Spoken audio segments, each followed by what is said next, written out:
Now, normally when we hear politicians speaking about referendums, which I'm told is technically correct rather than referenda, we are advocating a yes or a no vote. And we will typically say, I think you should vote yes, or I think you should vote no, based on the following reasons.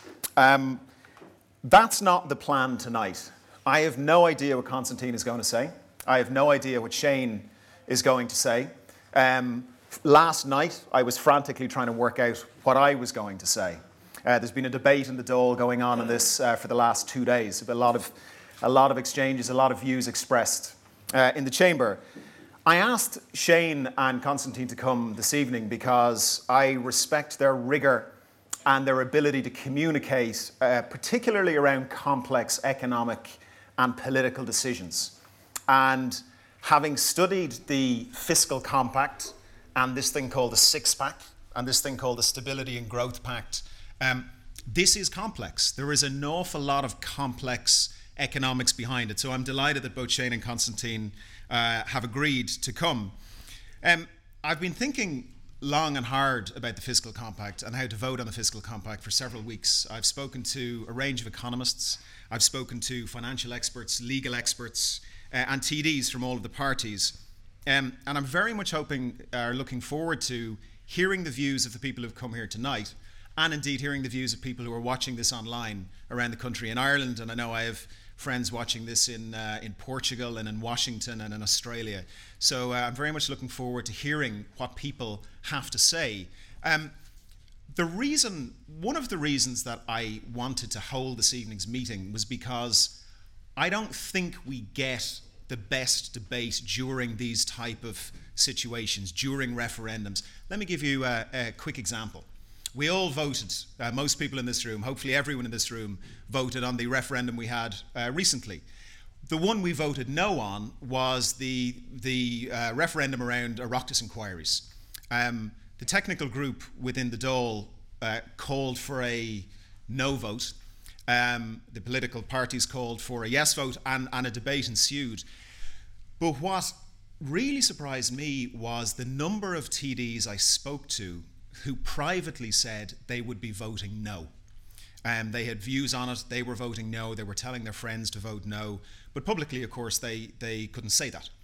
And I think it's a great pity, and I hope it is one of the good things about there being a group of independents and indeed new political forces within the Dáil, that we are seeing more debate and ideally less just pure party whip. So hopefully we'll have some of this tonight.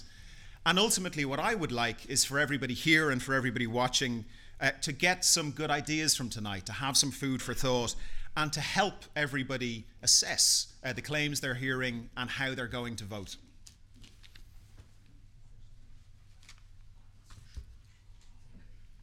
Now, this morning, my wife Susan and I dropped our elder child, Phelim, off to Montessori for the first time. And as those of you here will know who've done this or who've dropped their child off to school on the first day, it was a very emotional and difficult time. I quite surprised myself by how emotional I became. So I was driving along the N11 afterwards into the Dáil. We voted in the Dáil today on the Fiscal Compact. And I was thinking about my kids. I was thinking about my two boys and the implications of what's happening in our country and the implications of things like the Fiscal Compact. And the biggest thing that struck me was the debt. This year we're going to borrow about 17 billion euros to run the country. Over the next 5 years, we're going to borrow about 50 billion euros to run the country. Now next year our national debt will be 200 billion euros. 200 billion euros. That's 140,000 euros for every single household in Ireland. That's what we're faced with.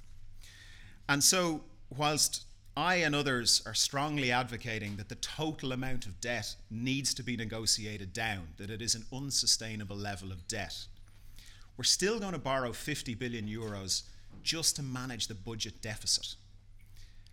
And we're borrowing it from our children. This is what really struck me in the car. My elder boy is just 3 years of age, and he's going to be paying back these debts. he's going to be paying the interest on the debts, and he's going to be paying down the total capital amount. And I believe it is incumbent upon all of us to make very painful decisions. Hopefully we can make them in the least painful way possible.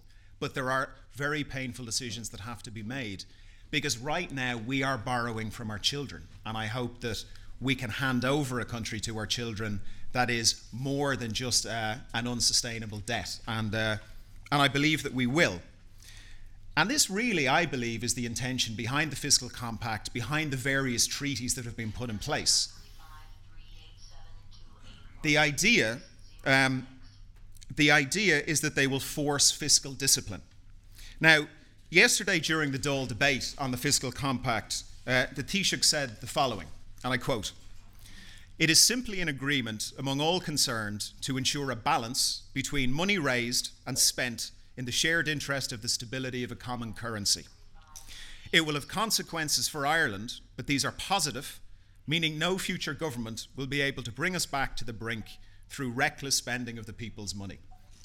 Now, I believe the Taoiseach to be a man of integrity, but I strongly disagree with him on the 2 points he has made, and I'd like to just go into these in the few minutes that I have. The treaty is not simply, unfortunately, in my opinion, about creating a healthy balance between the money we take in and the money we spend. And I don't believe that the treaty or the previous agreements would stop a government from repeating the horrendous mistakes of the past. So, ensuring a balance between money raised and money spent. There's all sorts of complex economic measures being included in these, but there's three really important ones. One is about the deficit, and it says, look, you've basically got to spend roughly the same amount of money that you take in.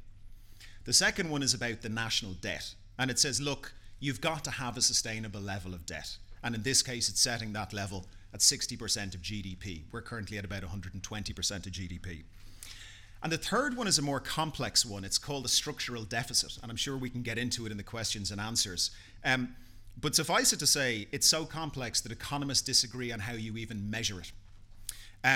Now, the problem with introducing this structural deficit target, which really is the focus of the Fiscal Compact, is this. There's some very good analysis by some leading Irish economists who show that if you comply with this new rule, this new structural deficit rule, you actually need to bring your national debt much, much lower than 60% of GDP. They think it actually needs to come down to about 17% of GDP. Now that's a problem, because it means that money that we could use to invest in growth, to invest in jobs, to invest in education and so on, we're going to have to use to pay down the capital and to reduce this. So this is a problem. I don't believe it's balanced, and so therefore I think the treaty is technically flawed in that it goes too far in the sort of austerity approach, or in terms of the level of debt that you're allowed to have. The second claim is that this treaty would avoid us making the mistakes of the past. Now this, unfortunately, is not true. During the bubble, we were running a massive budget surplus. So on one of the main metrics that the fiscal treaty is concerned about, we were one of the healthiest countries in Europe.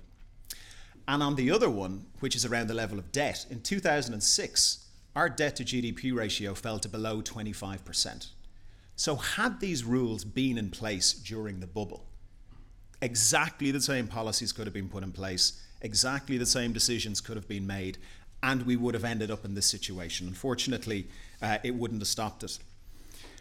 The third issue I have is this. Now, I am not an economist, but I have a reasonable working knowledge of economics, and I have spent days poring over these treaties, and I've just about got my head around the main points. If these things become too complex, and I believe they are becoming too complex, the vast majority of people in the country, and in any country around Europe, and the vast majority of politicians will not, it's nothing to do with smarts, they simply will not have the technical training required to understand these things and to understand the implications.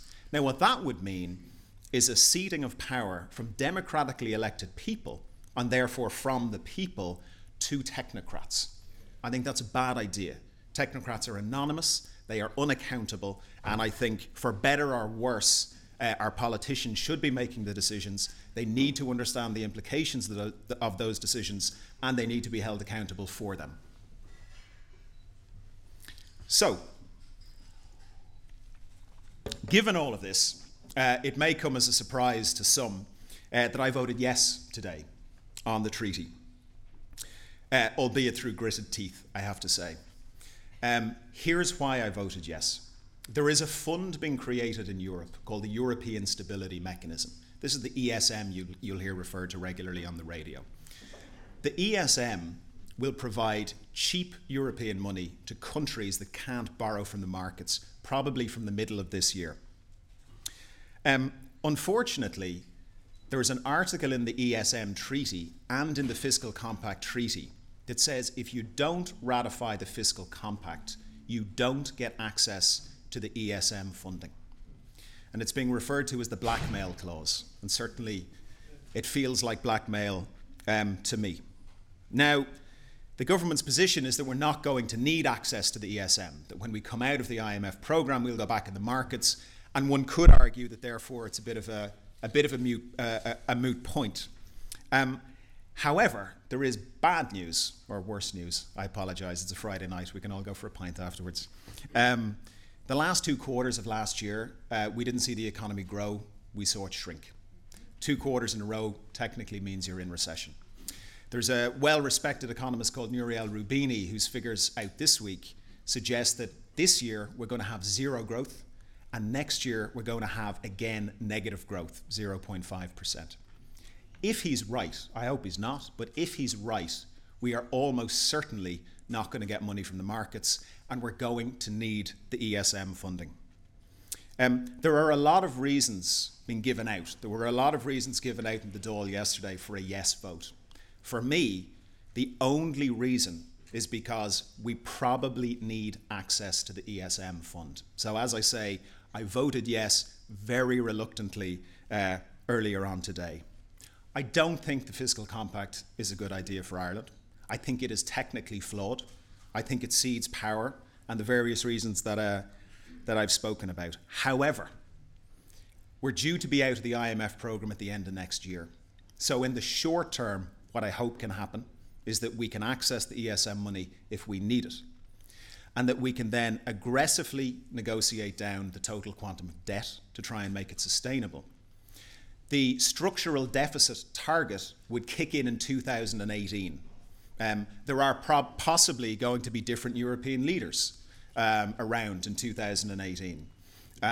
My hope is that between now and then we can renegotiate this treaty such that the damaging clause around this structural deficit won't apply to us. So reluctantly, I voted yes today. I think it is the lesser of 2 evils, and I think there are steps that we can take in the coming years to try and get us out of the current situation we're in. Thank you.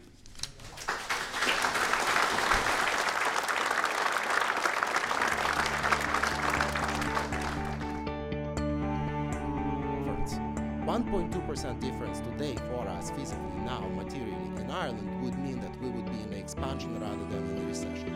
And I saw that the US Chamber of Commerce had a press conference today, and they made a very political statement and a very significant statement.